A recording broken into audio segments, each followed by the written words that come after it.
Assalamualaikum warahmatullahi wabarakatuh.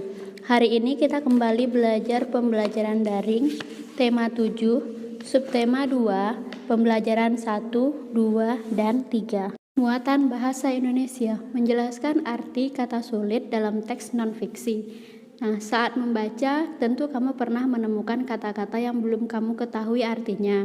Memahami arti kata-kata sulit dapat kamu latih dengan terus membaca dan mencatat pada selembar kertas arti kata tersebut. Nah, misalnya ada kata yang anti tidak ketahui, jadi anti garis bawahi dulu. Setelah itu baru anti cari di KBBI. Muatan IPA, menjelaskan gaya listrik dan kegunaannya dalam kehidupan sehari-hari.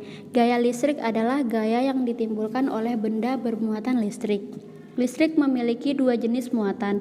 Yang pertama muatan positif, yang kedua muatan negatif. Kedua benda yang bermuatan listrik sejenis jika didekatkan akan tolak-menolak.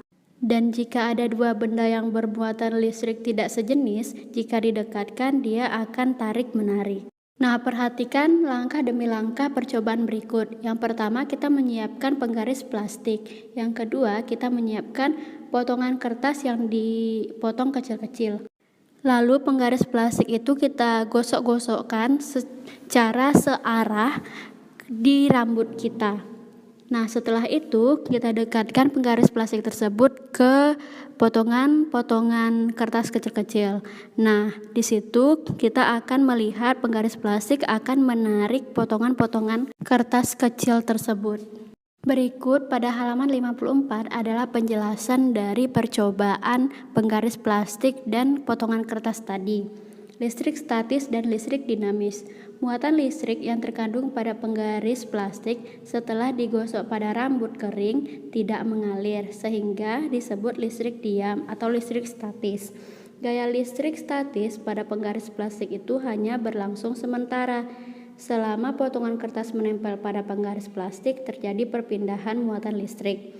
Setelah muatan listrik pada potongan kertas dan penggaris plastik sama, kedua benda itu akan saling menolak dan melepaskan diri. Akibatnya, potongan kertas akan terlepas dari penggaris plastik. Jadi, listrik statis ini sifatnya sementara. Jika ada listrik statis, ada pula listrik dinamis. Pada listrik dinamis terjadi aliran muatan listrik. Listrik dinamis dapat diamati dari kegiatan mematikan atau menyalakan lampu dengan menekan sakelar. Saat sakelar ditekan dan lampu menyala, artinya pada saat itu terjadi aliran listrik. Sebaliknya, saat sakelar ditekan dan lampu mati, artinya tidak terjadi aliran listrik. Dan ini disebut listrik dinamis. Muatan SPDP menjelaskan pola lantai dalam tari. Nah, dalam sebuah tarian terdapat gerakan-gerakan berpindah. Gerakan tersebut seakan-akan membentuk garis. Garis yang dilalui oleh penari saat melakukan gerak tari disebut pola lantai. Jadi pola lantai merupakan pola arah penari berpindah-pindah tempat. Pada halaman 58 terdapat macam-macam pola lantai yang biasa digunakan oleh penari. Silakan Anti buka bukunya halaman 58.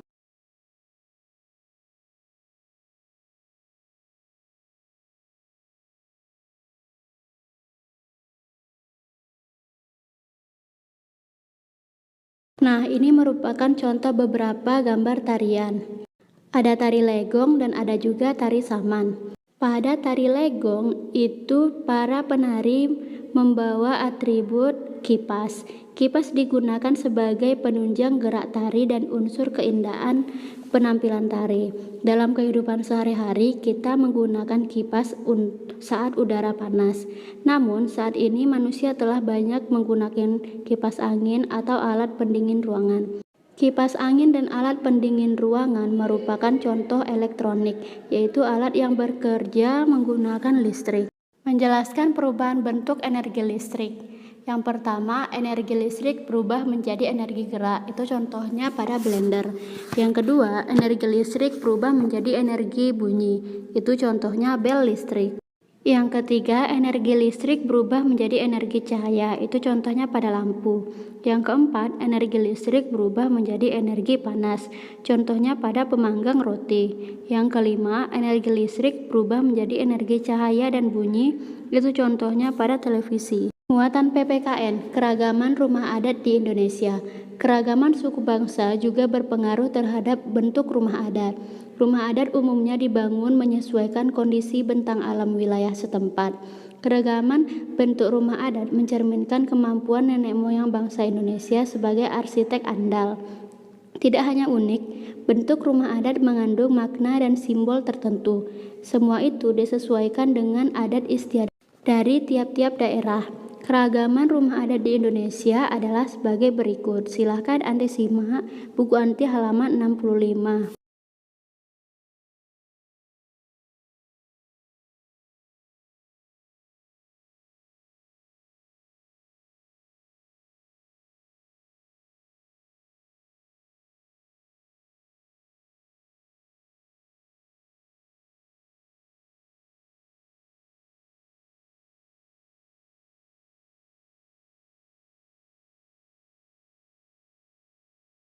Berikut adalah bentuk rumah adat suku Manggarai. Suku Manggarai tinggal di Kabupaten Manggarai, Flores Barat, Nusa Tenggara Timur.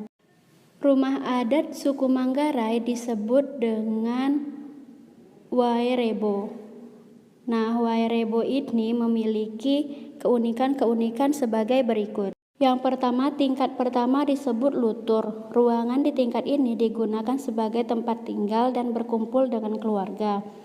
Tingkat kedua merupakan loteng yang disebut dengan lobo, berfungsi untuk menyimpan bahan makanan dan barang-barang sehari-hari. Yang ketiga disebut lentar. Tingkat ini digunakan untuk menyimpan benih-benih tanaman pangan seperti benih jagung, padi, dan kacang-kacangan. Yang keempat disebut lemparai, disediakan untuk menyimpan bahan makanan apabila terjadi kekeringan. Tingkat yang kelima disebut hekang kode, tempat sesajian persembahan kepada leluhur. Demikianlah pembelajaran daring kita hari ini. Kita lanjutkan pada pembelajaran daring selanjutnya. Assalamualaikum warahmatullahi wabarakatuh.